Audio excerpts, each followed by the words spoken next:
Et je vais passer la parole à Christine qui va nous parler, donc qui va nous faire un hommage à l'eau. Sans eau, pas de vie sur Terre, humaine ou animale, pas de travail, pas de loisirs. C'est pourquoi l'eau est un bien commun. C'est notre devoir à tous de la protéger et c'est dans la transparence qu'elle devrait être gérée. Transparence. Ce n'est pas un mot qu'on peut utiliser pour l'eau en Iroise. D'abord parce qu'elle est polluée. L'eau de nos ruisseaux, de nos sources, l'eau de nos plages, l'eau de mer.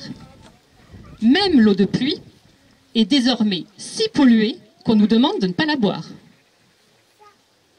C'est sans doute un peu notre responsabilité à tous. Mais en Iroise, c'est l'élevage industriel qui est de loin le premier pollueur. Pollution de nos rivières d'abord, et des nappes souterraines. Des centaines de tonnes de lisier et désormais de digestats de méthanisation sont épandus sur quasiment toutes les terres cultivables. Et les charges de nitrates, de bactéries et de virus. Résultat, une concentration de nitrates qui rend impropre à la consommation humaine l'eau des cours d'eau, forages et sources, et une concentration de bactéries qui met en danger tous ceux qui veulent utiliser cette eau. S'y ajoutent les pesticides nécessaires pour produire sur ces mêmes terres les dizaines de milliers de tonnes de nourriture nécessaires pour nourrir une population démesurée de porcs et de bovins. Pollution de nos plages et de la mer ensuite. Chaque pluie qui lessive ces champs d'épandage y transporte polluants chimiques et bactéries, interdisant la baignade ou la pêche à pied, et dégradant encore plus une mer déjà largement polluée par les activités humaines. L'eau n'est plus transparente, donc. Mais sa gestion l'est encore moins. Là où les citoyens croient avoir élu des représentants, dès qu'il s'agit d'eau, les élus représentent en fait l'élevage industriel.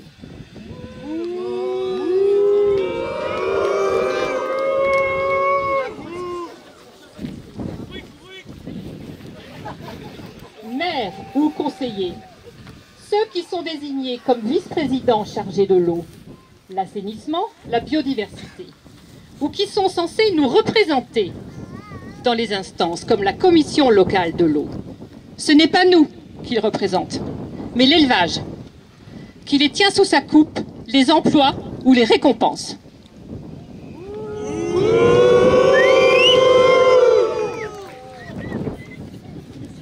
Là où les humains doivent payer de plus en plus cher pour avoir une eau de plus en plus rare et de plus en plus polluée, l'élevage se sert largement dans la ressource et le plus souvent gratuitement, dans les rivières et les nappes qu'il pollue par ailleurs, mais aussi dans le réseau d'eau potable à des prix bradés. Nos captages ne sont pas protégés.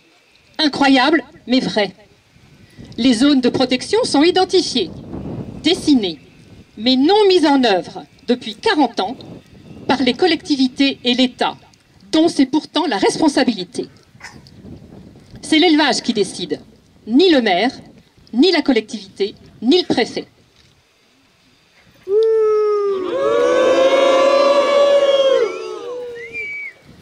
Résultat 1. Ces zones de protection continuent à être cultivées, épandues, et nos nappes sont polluées à l'excès par infiltration. Il faut les traiter et les diluer avec de l'eau achetée à Brest.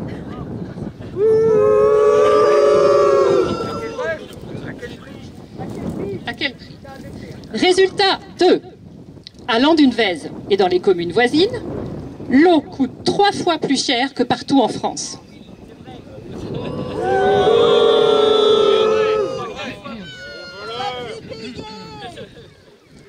L'eau est un bien public. Reprenons sa gestion aux pollueurs qui l'ont accaparée.